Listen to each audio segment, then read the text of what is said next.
오늘은 우리 아버지 상처로 인하여 나타나는 현상들, 아버지 상처로 인하여 또 내지는 어머니 상처로 인하여 나타나는 현상들, 즉 말하자면 최초의 권위자는 부모님이다. 그래서 부모님의 상처로 인하여 나타나는 현상들이라는 제목으로 오늘 말씀을 선고하겠습니다.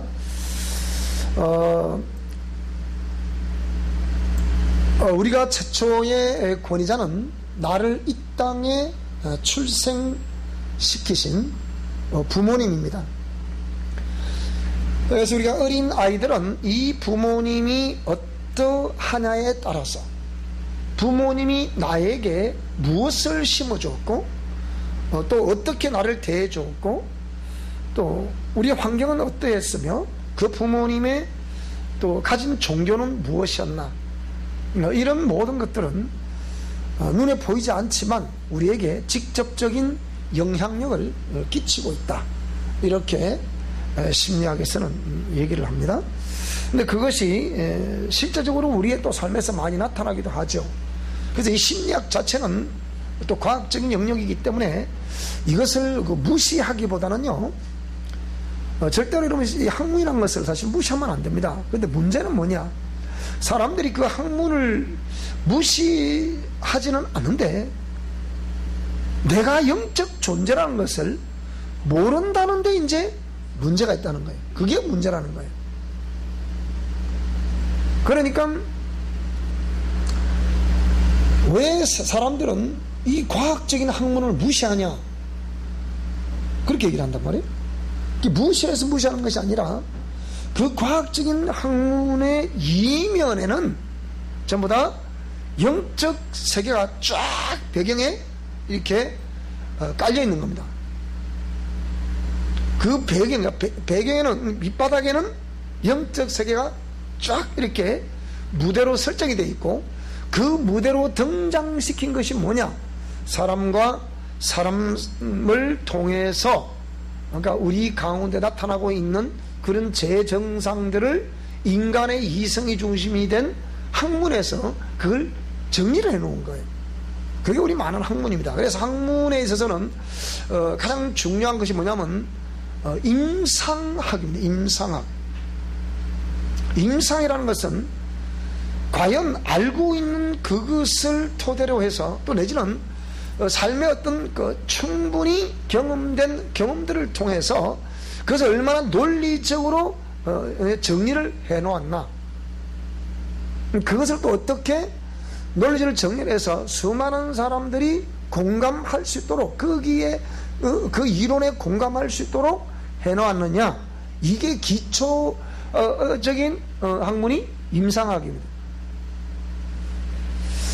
근데 이제 이 이성적인 영역에서는 이 임상학에 자기들도 그 임상학 기초를 거쳐서 어떤 학문이 형성이 되고, 그 형성된 학문을 따라서 나는 이걸 지지한다, 나는 반대로 이걸 지지한다, 뭐 이래가지고서 학파라는 것이 생기게 되고, 그래서 이 지구촌에 항상 어떤 이론이 있으면 해결이 정반합의 원리라고 했죠.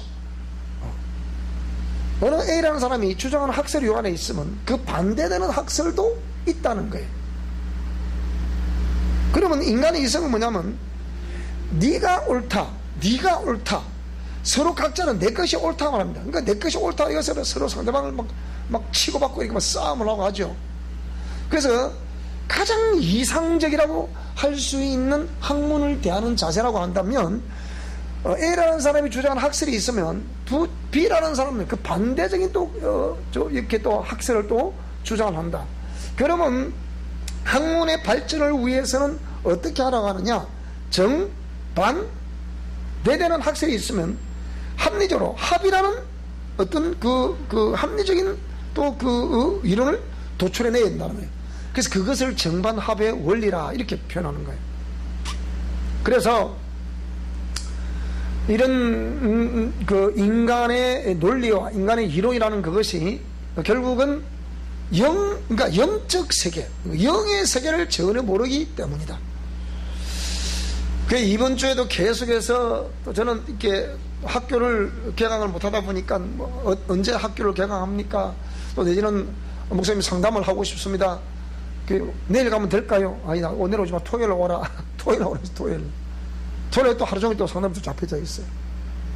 지난번에 왔다 가신 분이 또 이게 지금 전도야. 우리가 옛날에 우리 부흥사들이 하는 말이 있어요. 절대로 오래된 닭은 알을 안 넣는다. 그래. 폐계 일부 직전에는 닭은 알을 안 넣는다. 누가 알을 잘 넣느냐? 이제 신출래의 닭이 알을 잘 놓는다는 거예요. 그게 무슨 말이냐? 이제 교회 나와가지고 은혜를 받고 그 감사 많은 사람이 전도를 잘한다는 거예요. 오래된 사람은 절대로 전도를 못한다는 거예요. 이게 참 웃으면서 하는 얘기였는데, 그래 와서 이제 경험해 본 사람이 자기 경험을 딱 하고 나니까 이게 중요한. 그러니까 이 제자학의 원리가 뭐냐면, 내가 경험했으면 반드시 나팔을 부는 게 정상입니다. 누구를 데려와도 데려오는 게 정상이에요. 누구에게 전하든 전하는 것이 정상이에요. 문제는 뭐냐? 자기만 딱 듣고 그냥 입을 딱 자크를 이렇게 자크를 잠그는 사람, 입을 다무는 사람, 그 사람 때문에 복음은 전파되지 않는다는 거예요. 그 제자학에서는 일단은 누구에게 나팔을 불든지 일단 나팔을 불어야 됩니다. 무슨 말씀이 되십니까? 일평생 가도 내 옆에 전도 하나 못하는 사람이 있어요. 그 뭐냐? 나팔 불 줄을 몰라. 나 그런 말재주 없어. 우리는 말재주로 하는 게 아니라 했잖아요. 삶으로 보여주면 된다 그랬잖아요. 그래서 이번 주에 계속해서 그런 상담 전화가 오는 거예요. 목사님, 저 말씀드릴 게 있어요. 그게 뭔데? 그러니까 한 사람은 뭐라고 그러느냐? 제가 기도를 하는데 이러한 현상이 나타나는데 이건 어떻게 해석을 해야 되겠습니까? 그 얘기예요. 그리고 내가 막 예수의 보혈을 막 마시는데 굉장히 머리가 막 지진이 일어난 것 같은 그런 느낌이 들어요. 이걸 어떻게 해석해야 되겠습니까? 이런 거. 여러분이 그걸 사역을 하면 반드시 이런 질문이 들어와야 돼, 저한테. 제가 늘 그랬지만은, 그 질문이 들어오면 그 다음 단계를 어떻게 하라.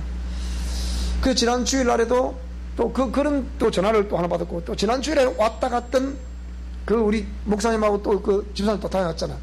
근데 집사님은 그 뒷날에 전화가 왔어요. 월요일날. 뭐라 전화 왔냐? 참나 이러는 거예요.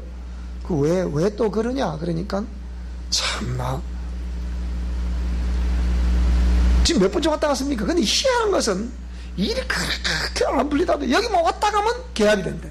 자기도 이유를 모르겠다 그게. 그리고 왜 그러니까 또 계약이 돼서 그것도 매매 계약을 했다는 거예요. 가장 많이 남는 게 매매 계약이라요. 전세 계약, 뭐 달세 계약, 뭐 이런 게 아니고, 가장 많이 남는 게 매매 계약이라요. 그래서 매매를 했다는 거예요. 너 그렇게 매매한다고 난리더니 할 줄도 안 해. 그러니까 글쎄 말이에요. 그게 신기하다는 거라. 왔다만 가면 계약이 된다는 거예요. 나도 그거 좀 이상해. 왜 왔다가 왜 되는지. 딱 오면 일단은 제가 진단해서 상담을 하고 상담한 다음에 그 다음에 이게 어떤 영적 방해다 싶으면 축사를 하는 거죠. 이번에는 막 지금까지 나타난 중에서 가장 강력하게 완전히 난리더라고 보니까. 그런데 이게 완전히 자신도 그걸 경험하면서 정말 영적 싸움이 끈질기고 끈 싸움을 해야 되는 거구나. 언제까지? 자기의 이것이 고쳐질 때까지 해야 된다. 어저께 또 한 분이 또 전화 또 왔어. 뭐라고 그러느냐? 목사님, 제가 좀 사역하다 보니까 내가 어찌 목사님 그 길을 그대로 같이 밟고 간다는 기분이 든다는 거예요. 그게 전화를 했다는 거예요. 그게 어떻게 해서 내가 갔던 이 길을 밟고 간다고 생각되느냐? 물으니까 한 사역을 지금 한 3년 6개월, 근 4년 10월 달이 되면 만 4년 지금 자기가 사역을 하고 있다는 거예요. 하고 있는데 문제는 그 사역 가운데 굉장히 그러니까 사역자인 자신에게 이렇게 영적인 공격을, 내가 영적 공격을 당하는 경우가 많습니다. 근데 거기서 사람이 막 온몸에 힘이 다 빠지고 때로는 뒤로 내가 왜 이 사역을 차라리 몰랐으면 내가 안 하는 건데 괜히 이걸 알아가지고 안 할 수도 없고 그런다는 거예요. 그러면서 완전히 지쳐가지고 하나님 내일 어떻게 해야 될지 모르겠어요 하면 그래고 막 억지로 강단을 딱 서면 또 어디서 힘이 또 온대. 힘이 또 온대. 자기도 모르게 또 역사가 막 나타난다는 거예요. 또 그럼 또 남은 또 팍 쳐져 있다가 내가 또 억지로 강상에 또 올랐으면 또 힘이 오고 이걸 어떻게 해석해야 되겠냐 이게. 그러면서 자기 주위에 있는 자기가 치유를 받는 수많은 내담자들을 보면서 이 내담자들이 이렇게 강력한 정말 이 영들의 공격을 받으면서 그들을 처리하는데 전에 없는 또 그 역사가 많이 나타나더라는 거예요. 그래 이들을 또 어떻게 봐야 되겠냐 이런 식이에요. 사역자들은 그런 걸 묻고 또 일반 성도님들은 왜 목사님 이렇게 해보니까 이렇게 됐다 이런 걸 묻고 또 자기가 직접 자가 치유를 하다가 나는 그런 걸 묻고 이런 거. 그래서 그 목사님 하시는 말씀이 목사님이 말씀하시는 십자가의 도를 이제 알겠다는 거예요. 이제 깨닫겠다. 그날 했어요. 내가 그걸 주창을 했다 해서 이렇게 말씀드리는 게 아니고 대한민국의 어떤 목회자들인지 제대로 치유사역을 해본 사람이라고 하면 반드시 내가 어떤 이 길로 걸어가게 되겠다. 왜? 내가 그 당시만 하더라도 그분 만날 때만 하더라도 30년 이상을 내가 여기를 걸어왔으니까 내가 이걸 너무나 정확하게 깨뚫고 있다. 그러면 나는 당신을 보고 이걸 믿으라 하지 않는다. 그러나 참고는 해보라고 내가 권할 수 있다. 그랬거든요. 지금 뭐냐? 믿으세요. 이렇게 발전이 되는 거예요. 그러니까 이분들이 놀라는 거예요. 자, 그런 사건. 그래놓고 또 어저께는 이제 지난번에 이제 또 지난 주간에 목요일 날에 치유받고 갔던 그 자매가 자기가 딱 경험하고 자기도 어릴 때 교회를 댕기다가 중간에 교회를 안 댕기다 나이도 59이래요.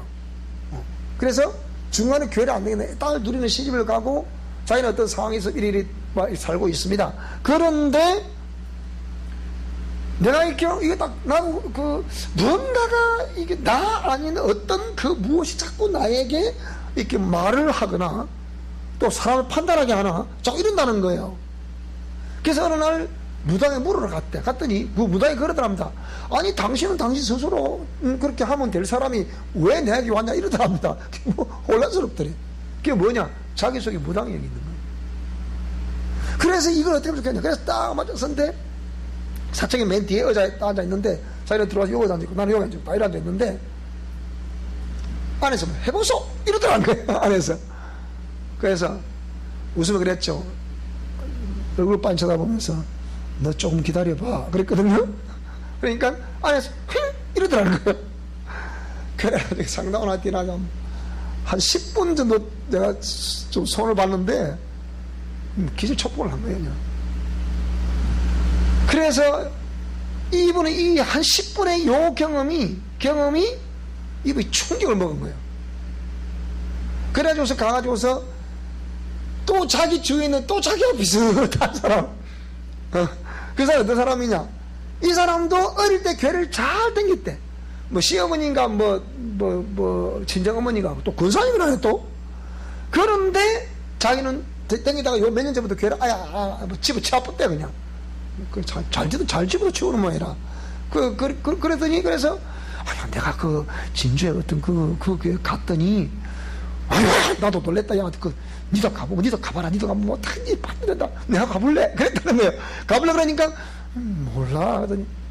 그러니까, 그래, 그럼 가볼까? 그러더라는 거예요. 가볼까? 그러는데, 니가 내가 가볼래? 그러면, 안 되는데.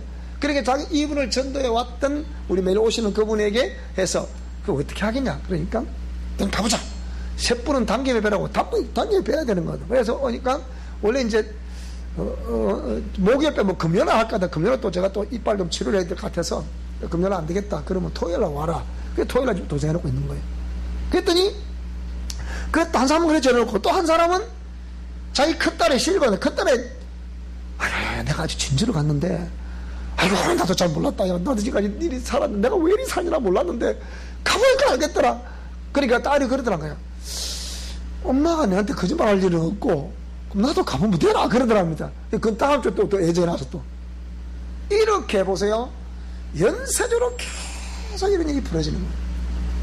그 제가 그랬잖아요. 제가 아무것도 안 한 거지만 항상 우리는 따끈따끈한 소식을 전하고 있다고.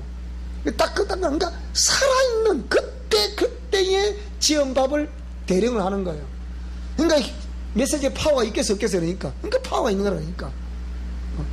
오늘 집에서 오기 전에 우리 저녁을 이제 먹는데 안 그래도 이빨이 있죠. 아래 이빨 요 볼록 혹이 좀 나더라고. 이 염증이 생겨. 아마 그게 막 고름 아닌가 싶은데.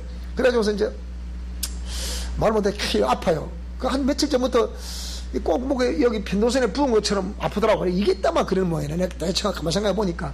근데 사모님이 다 이틀 전에 옥수수를 삶았는데, 옥수수 삶은 그걸 이제 놔뒀다가 이렇게 이제 딱 먹으려고 그걸 놔뒀더라고.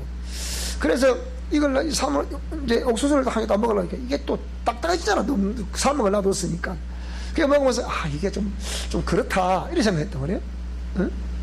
그러니까 이런 모든, 그러니까 그때의 그러니까 이런 정보와 또 실제 있는 일들을 전하니까 막전엔 찐빵이 맛이 있듯이 그때 지연밥이 맛이 있잖아요. 옥수수 싸면 이틀 되니까 이걸 먹으려고 그러니까 이것도 모양이 딱딱해지더라고. 그 오늘 딱 쪄서 먹으면 역시 옥수수를 그날 바로 현장에서 바로 딱 삶아서 바로 딱 먹는 게 제 맛이야. 지난번에 북촌에서 먹으니까 막 억수로 맛있더라고. 막 그날 딱 그냥 삶아 먹으니까. 근데 그하고 오늘 사모님 삶은 옥수수는 하나 땅 차이야. 그 왜 따끈따끈하지 못해.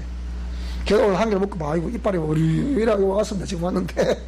자, 그래서 우리 미션 코람대원은 이렇게 그냥 지나간 소식을 전하는 게 아니에요. 그때의 이제 벌어진 일들을 전하다 보니까 이제 똑같은 얘기를 한 것 같지만 생생하잖아요.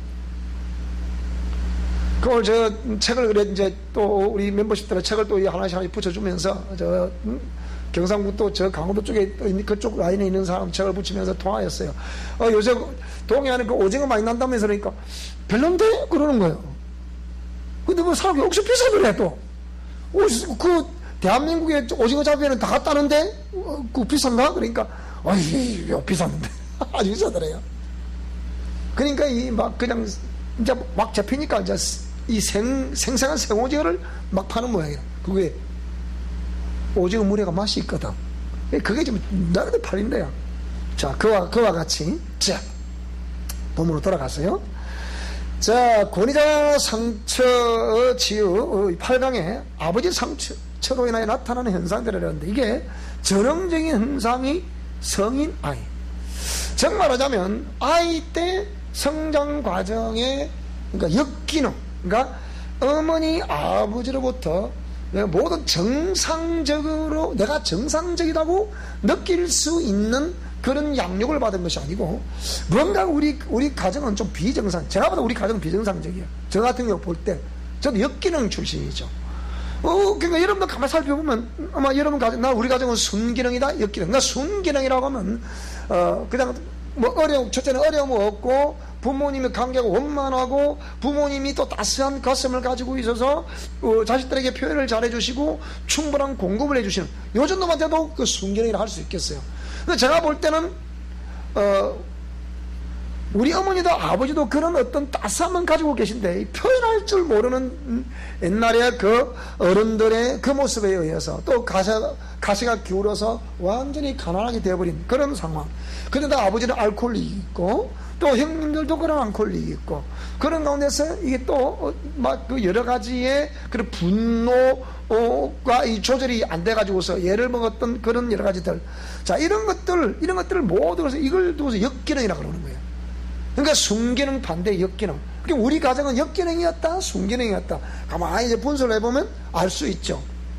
그래서 그런 재반 어떤 여러 가지 요인들을 지금까지 쭉 설명을 했죠. 그 앞에 나와 있는 여기에 뭐 아버지 부자라거나 알코올 중독자 아버지, 또 내지는 학대하는 아버지, 무능한 아버지, 무서운 아버지, 그 다음에 성취지향성 아버지, 또 내지는 자랑스러운 아버지, 어떤 이런 자랑스러운 아버지를 한다면 어쩌면 순기능 쪽이 강하죠.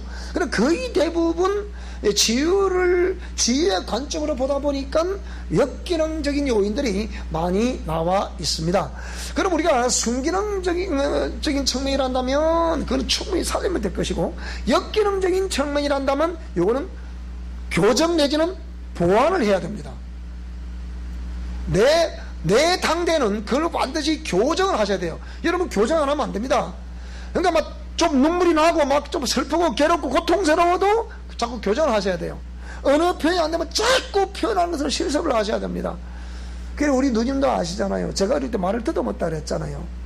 근데 지금은 더듬는다고 생각이 안 들죠. 뭐 조금 빨라서 그렇지.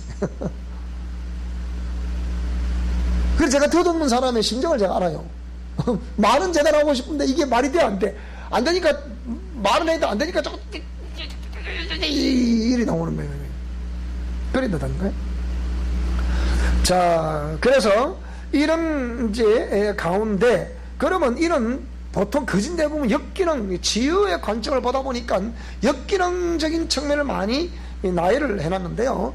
그럼 이런 것에 의해서 전형적으로 나에게 나타날 수 있는 현상이 뭐냐? 그것이 바로 성인아이라는 거예요. 그러니까 성인아이라는 것은 어린 시절의 그 행동과 말하는 습관, 의식체계, 무슨 말이 되죠? 의식체계, 감정체계, 말하고 행동하는 어떤 그런 체계, 뭐 감정체계, 뭐 등등등, 이런 것들이, 자, 어린 시절, 그러면 어린 아이는 그것을 상대에게, 상대 거의 대부분 어른이죠. 또 엄마 아빠죠. 또 형님, 뭐 누나, 오빠, 뭐 이래 되겠죠. 언니들, 뭐 이렇게 형님들이라거나 이런 사람들한테 표현을 할 수 있었다 없었다? 없었다는 거예요. 없는데 진짜 이 속마음은 표현하고 싶었다 안 하고 싶었다? 말하고 싶다 안 하고 싶었다? 그거예요. 그런데 그 표현을 못한 상태에서 이미 그 어린 시절은 지나가 버리고 사춘기를 지나가 버리고 청년기를 지나서 지금 내가 누가 되어 있다? 이제 완전히 성년을 지나서 이제 시집장가를 가게 되고 가정을 가지게 되고 애를 낳고 살지만 이미 몸은 어른이지만 그 속에 감정체계나 지식체계나 의식체계나 또 내지는 그 말과 행동하는 그 모든 스타일이 어느 때와 같다? 어릴 때와 같다. 하는 것이 꼭 애 같아. 그래서 성인 아이라고 해요. 그래서 이거를 우리 내적 치유 사역자들은 우리가 보통 뭐 CCG에 우리 또 그런 김선아 소장 같은 이런 사람들은 주술 때문에 이런 사람들 뭐라고 그러느냐, 책 제목도 내 안에 울고 있는 내가 있어 이렇게 말하는 거예요. 내 안에 분노를 일으키는 내가 있어요. 내 안에 늘 슬픈 내가 있어요. 내 안에 늘 즐거운 내가 있어요. 뭐 이런다든지. 그러니까 내 안에 어떤 어린 시절에 해결되지 않고 미완성된 그런 모든 체계들이 내 속에 있다는 거예요.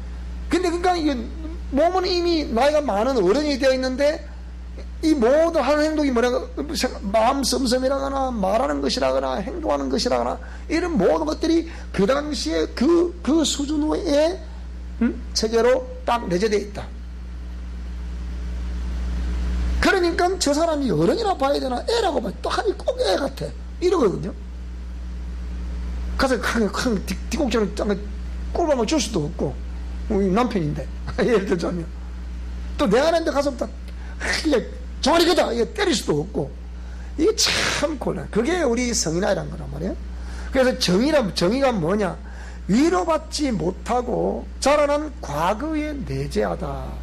또 다른 말로 뭐 위로와 뭐 다른 뭐 격려받지 못했다든지 뭐 용서받지 못했다든지 뭐 표현하지 못했다든지 이런 뭐 그렇게 하지 못하고, 그러니까 그러니까 진짜 하고 싶은 말이라거나 행동들을 하지 못하고 자라난 과거 내재하를 말하고 이걸 뭐라 그래요?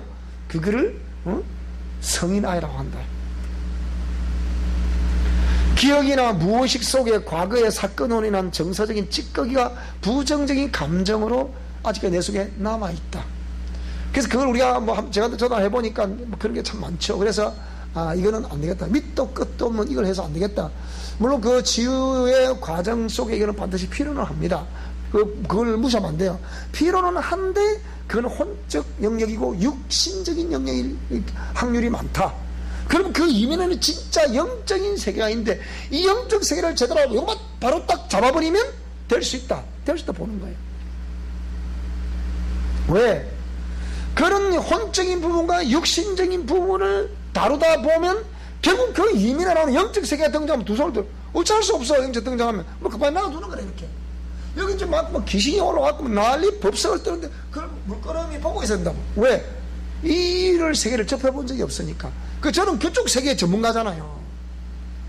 그리고 결국은 요것만 제대로 잡아버리고 우리가 딱 교정만 해버리면 이 귀신만 쫓아내버리고 그 옛 습관과 그런 이렇게 어느 책이나 이런 거는 딱 옛 습관 교정만 딱 해버리면 충분히 될 수 있단 말이에요.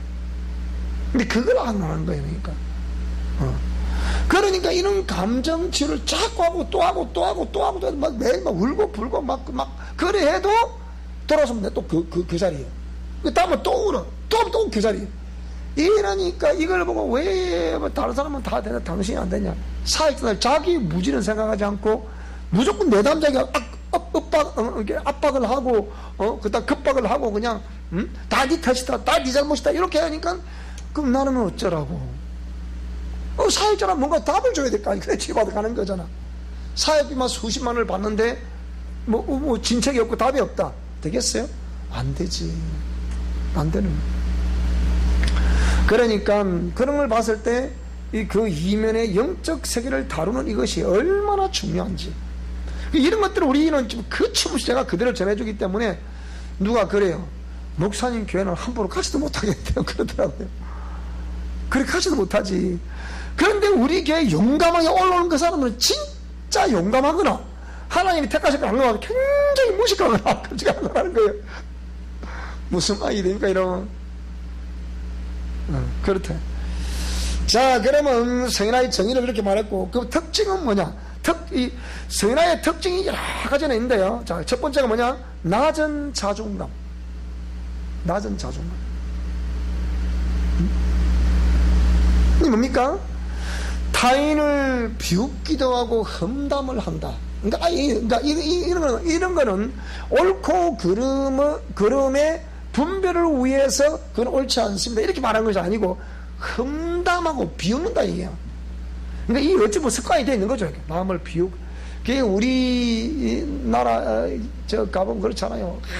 어릴 때 우리 집 앞 바로 우리 집 한 10m 뭐 샘이 우리 동네에서는 샘이 있었는데 그 어릴 때 겨울이고 이렇게 여름에 할 거 없이 보리쌀을 다 집에서 갖고 왔고 그 샘에 와서 보리쌀을 씻어야 되잖아요. 왜? 보리쌀을 씻어갖고 보리를 일단 한번 삶았다가 그 강줄에 얼려놨다가 다시 그거를 또 이게 해갖고 팍팍 재겨야 보리는 이렇게 엉겨야 된다. 엉기지 않잖아요. 요게 두 번을 밥을 그러니까 한 번 삶고 그다음 삶은 그거를 다시 한번 해야 이게 보리가 탁 찰겨있어 딱 붙거든요. 이렇게 우리 그리 먹었잖아요. 근데 우리 딱 요 조금 지나면 감이 이제 뭐 초복이 지나서 이렇게 감이 떨어지면 이제 감이 먹을 만할 정도 될 때 그 못할 만큼 자라고 그럼 감 그 떨어진 거 그걸 갖다가 그 논 가우 바깥에 이렇게 물 새지 말고 딱 흙을 발라놓으면 그딱 탁 꽂아놓으면 그 감 참 잘 익거든. 그게 맛있거든. 그래 할 건데. 근데 아침에 딱 일어나보니까 동네 아낙들이 그 아줌마들이 처음 우리 어머니들이죠. 다 나와가지고 10대만 나와서 무슨 말을 하는지 누구는 왔다고 저쩌고 누구는 왔다 저쩌고 그 동네 방송국이 그 아침에 샘 옆에 전부 다 와서 이렇게. 그런데 그게 꼭 그런 동네와 우리 동네다 보면 동네 뉴스를 다 하는 할머니 안에 있었어.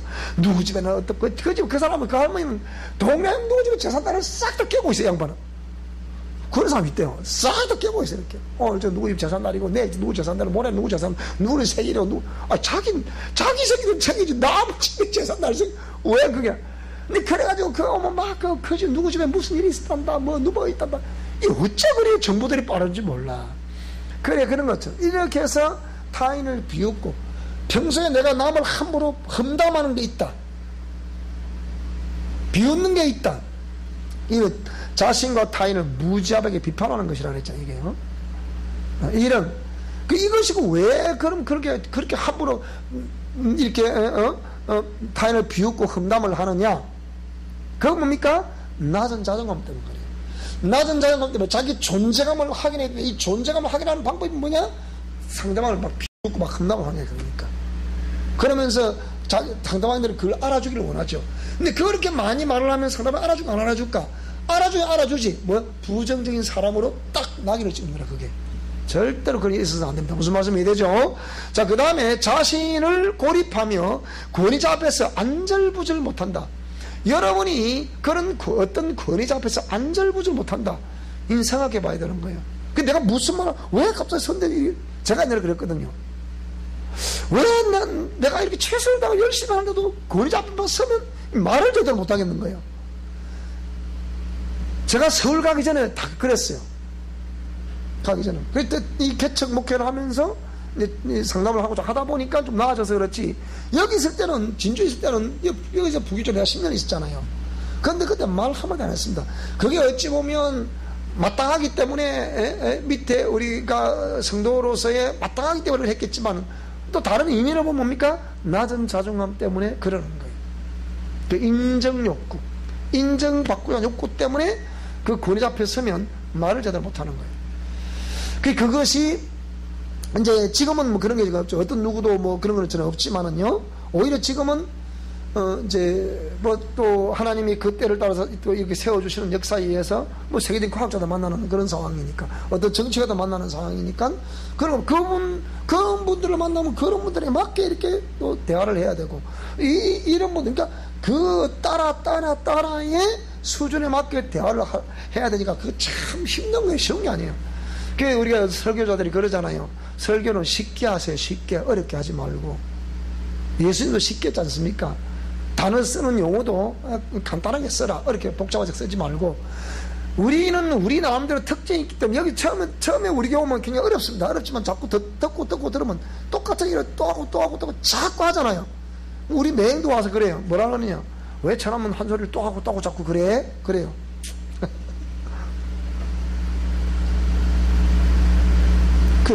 그래서 뭐죠? 그러니까 자신을 고립하며 권위자 앞에서 안절부절 못한다. 이게 바로 낮은 자존감 때문에 그렇다. 그게 인정받기에 갈급하기 때문에 그러니까 지나친 충성. 우리 목사님 이것도 안 되는 거예요, 사실은. 여러분, 우리 목사님 할 것이 아니고 우리 목사님 하는 건 감사한데요. 따라서 우리 예수님이 하셨어요. 하나님이 하셨습니다. 주님께 영광, 주께 감사, 이렇게 표현하시기 바랍니다. 아시겠습니까? 여러분이 그렇게 하시는 그것이 오히려 목회자를 살려주는 거예요. 근데 자꾸 우리 목사님 말고 이것도 저쪽 이러면 그걸 목사님 버리는 거예요. 그 목사님 우상으로 만드는 거거든요. 어떤 사람은 그걸 목회 잘한 것이라면 가르칩니다. 천만에. 그러니까 누가 그러잖아요. 너는 이미 네 상을 다 받았다. 그래 얘기해버리잖아요. 저도 욕심이 있어. 그런 욕심이 있단 말이에요. 하늘나라 갔을 때 예수님께도 칭찬 들을 수 있어야 되잖아. 그렇지 않습니까? 근데 이 땅에서 우리 목사님 또 이래버리고 하늘나라 가면 아무것도 없어. 그러나 그 목사를 통해서 우리 예수님 이렇게 했다고 한다면 나를 세우신, 나를 파송하신 예수님을 자랑해야 되는 거잖아요. 그 최근에 이 책을 보면서 그랬어요.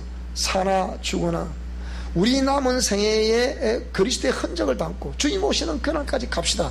이게 이번에 책을 보내면서 다 그렇게 쓰셨어요. 제가 우리 동자들에게는. 그러니까 어떤 인정받기에 갈급해서 그렇게 하는 것이 아니고 지나친 충성, 그것도 생각해 봐야 돼. 모든 것이 왜 중용이라는 단어는 뭐냐? 중용이라는 것은 너무 지나친 충성도 안 되고 너무 뒤처져서도 안 되고 항상 적당하게. 무슨 말이 되죠? 그죠?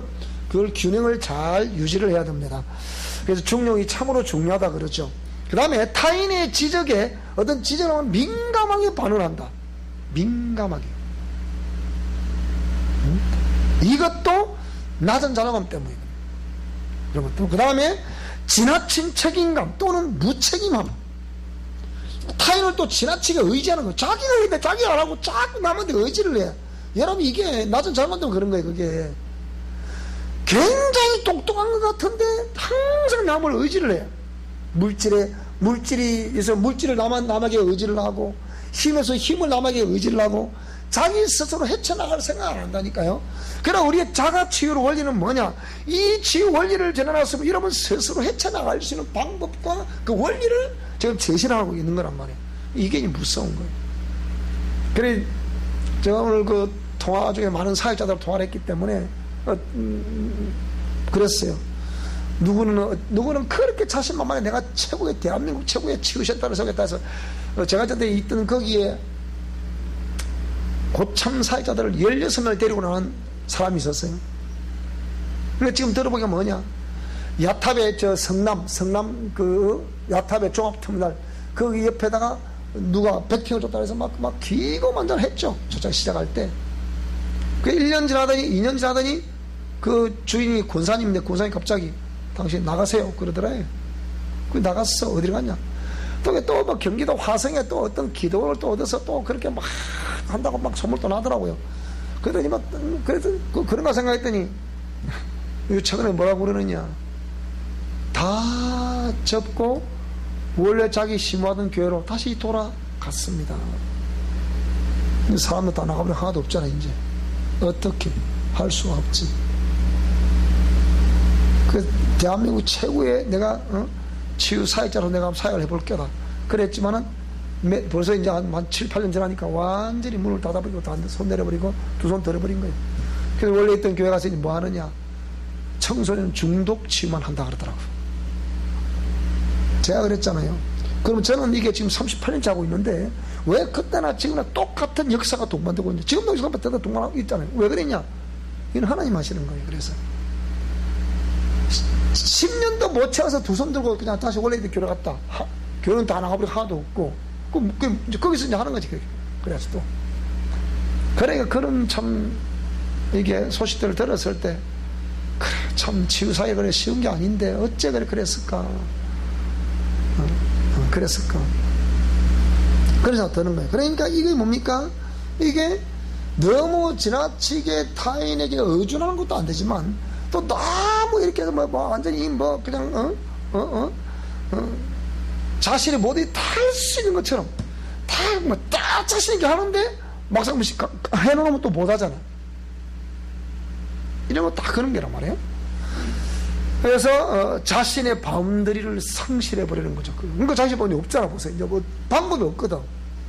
사람이 안 오니까, 첫째는 사람이 안 오니까 강의를 진행할 수 없고, 쟁쟁한 멤버라고 데리고 갔지만 강의를 진행할 수 없고, 또 강의를 해도 사람이 몇 명이 되지 않기 때문에 강의를 줄 수가 없고, 제가 여러분 이게 몇 년 동안 계속 정상적인 강의를 지불하면서 하는 이게 여러분 그냥 되는 게 아니에요.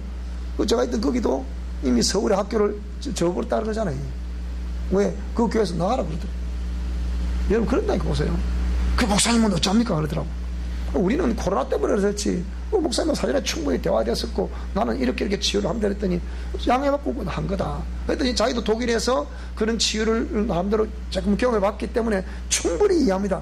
오히려 우리 교회를 사용해 주셔서 고맙습니다. 그랬다니까요. 이거 자기가 볼 때 이상하지.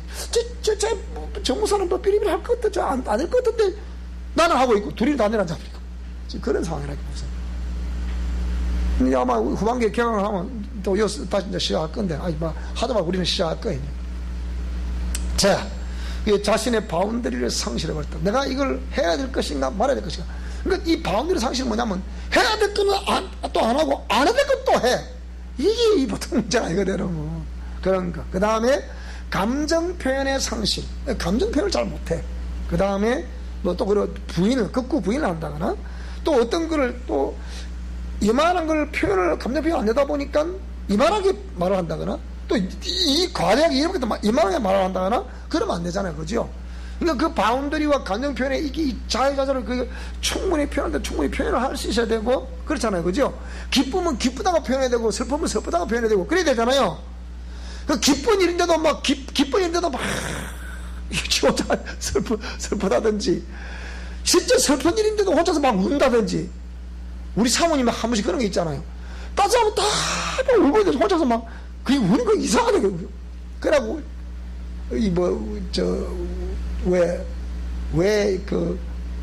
표현을 그래 하다 보니까, 상대방이 자신도 그 깝깝함을 그래 표현하다 보니까, 우리 사모님 가만히 보니까 저는 울자리 그렇고, 같이 울자리 그렇고, 그래서 그런 게 또 한 번씩 있고 그러는데,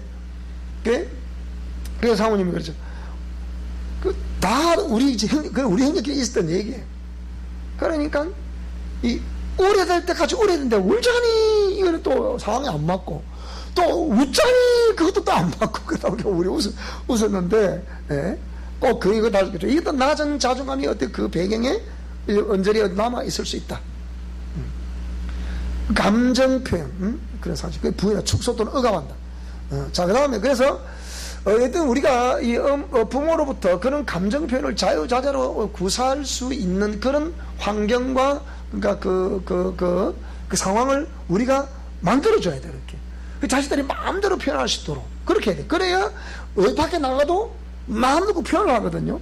그 매사 통제를 하고 감정 표현하는데 어머니나 아버지가 자꾸 이렇게 좀 말해버리면 하려다가도 있어야 되고, 또 하려다가 제가 말을 더듬는 이유 중에 하나가 뭐냐, 표현을 하고 싶다 하기 전에 성질 급하고 우리 아버지가 하니까 하다 이래 되는 거죠. 그러니까 말을 못하게 되는 거란 말이에요.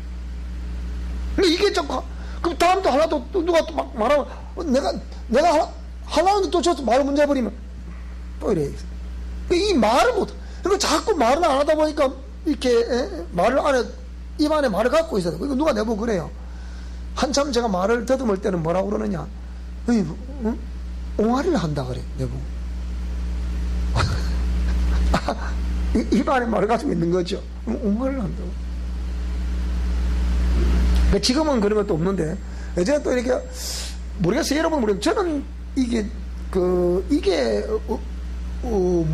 지금은 괜찮은데, 옛날에는 이 말을 하려고 그러면 말이 안으로 기어 들어가요. 기운이 없어, 기운이. 말할 기운이 없다니까. 이해하려면 모르겠네. 이 말을 하려다 보면 자꾸 말이 안으로 기어 들어가 버리니까, 나는 말을 해요. 권사님 아시겠습니까? 이런 말 하는데, 저 사람은, 너무 작게 들리니까, 목사님 뭐라, 하는 것 같은데? 이러던데. 그러니까 지금은 이제 그렇게 상대방에 대해 의사표현을 이렇게 하죠. 근데 옛날에는 그게 안 됐다고요. 그게 제가 겪으면서, 참 무서운 거다. 그래서 이걸 고쳐보려고 저도 부단히도 노력을 했습니다. 왜? 강단에서 말씀을 전해야 될 목사가 말을 더듬는다거나, 또 내지는 또 누구 표현처럼 그는 옹알이를 한다거나 그러면 안 되잖아요. 근데 목사님 돼서 항상 이리 보고 설교한 분이 있어요. 여러분 믿으시기 바랍니다. 하나님 우리를 사랑하십니다. 그래서 그 사랑이 어떠서 이래서 봤죠, 그죠? 그래서 있다니까요. 항상 이 눈을 마저 못 쳐요. 이렇게 마저 못 친다니까. 왜 마저 못 치냐? 그 낮은 자존감들 그래. 마저 못 쳐요. 그 열등의식과 고아 심리와 이런 것 때문에 표현해 본 적이 없죠. 고아는 매일 지 혼자인데 뭘 표현을 하겠습니까? 그게 생각해 보세요. 그러니까는. 그래서 감정 표현을 상실하거나 부인하거나 취소 또는 억압을 하게 돼. 감정 억압 자꾸 누르고 있으니까 막 분노도 막 올라오고 때로는 올라오고 그러죠. 그러니까 해야 될 말, 안 해야 될 말을 구분 못하는 사람 또 있죠, 그죠? 그것도 그래서 나온 거라, 그게. 막 억압하고 있다 보니까 불쑥 나온다는 그게 이제 상대방에 막 치명을 주는 거죠. 그런 것도 있고. 자, 그 다음에 본인이 피해를 보면서도, 피해를 당하면서도, 피해를 보면서도 의존적인 인격. 자기 스스로 해결하려고 하지 않고 항상 남을 의존을 해. 누구를 의존한다고. 누가 대신 해주기를 원한다, 이 말이에요. 그래서 봤죠, 그죠? 있습니다, 진짜 이게. 피해를 보면서도 그래요. 우리 주위에 주로 그 연사역 많이 하는 데가 거의 대부분 이런 걸 다 가지고 있어요. 왜?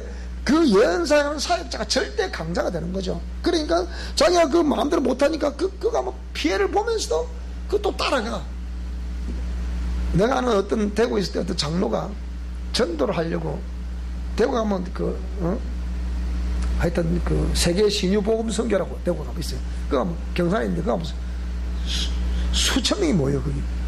그런데 가서 그랬대. 가서 이제 전도를 하려고 딱 이제 자기는 뭐 전도를 갔으니까 목적을 갔으니까 그랬더니 없는 봉투에다가 이 전도 대상자가 홍길동이라 홍길동하고 딱 올렸더니 이 원장이 딱 봉투를 이렇게 탁 잡더니 이 헌금한 사람 일어나 보라 그러더래.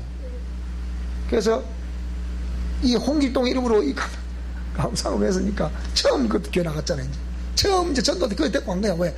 강한데 가야만이 경험한다 해가지고 그 데리고 간. 그런데 이 장로님이 그러다가 한 예를 들자면 뭐 몇만 좀 넣지 5천을 넣었던 모양이라. 그래서 이 사람 좀 나와보라 그러대. 그래서 갖고 가라 그러더래. 그러니까 다 보고 하나님 기도를 해주시는데 하나님 말씀해 주시는데 이 5천원 넣으라고 해달란다고 해서 얼마나 이 초신자가 황당했겠습니까? 그래서 다시는 교회 안 나간다 그래가지고 너 교회 기독금 드렸다 너 이건 되겠습니까 그게? 그 왜 그래 그게요? 그런데 이렇게 그런 예언사를 많이 하다 보니까 그 예언자 입에서 나오는 이 말이 하나님 말씀이라고 생각하는 것 같죠? 하나님 말씀이라고 생각해서 하는 경우도 있겠지만 거의 대부분 두려움 때문에 그래. 두려움 때문에. 그럼 딱 걸리면 그 다음에 또 이해하고 그 제가 여러분들 예언사 잘 안 하자 지금 이제 그러니까 왜 안 하느냐? 제가 없어서 안 하는 줄 압니까? 천만에. 그 우리 어떤 사업가든 제보 그러잖아요. 당신 교회 목사님 무섭다 그런다잖아요. 왜 그래요? 그게 있기 때문에 그런 거예요. 제가 그냥 말 안 하죠. 그러니까 이런 모든 것들을 알고 보면 전부 다 그 어머니 아버지로부터 성장 과정의 그 상처가 기본 원인이다. 거기에 있다 보니까 이런 모든 현상들이 내가 어른이 됐어도 나에게서 나타나고 있더라. 이런 거예요. 무슨 말씀 이해되죠? 자, 그래서 오늘은 여기까지 우리 낮은 자존감 여기까지만 특별히 낮은 자존감 성인 아이로 인해서 나타나는 낮은 자존감 여기까지 하고 다음 시간에 상호 오전종은 이유는 다음 시간에 하도록 하겠습니다.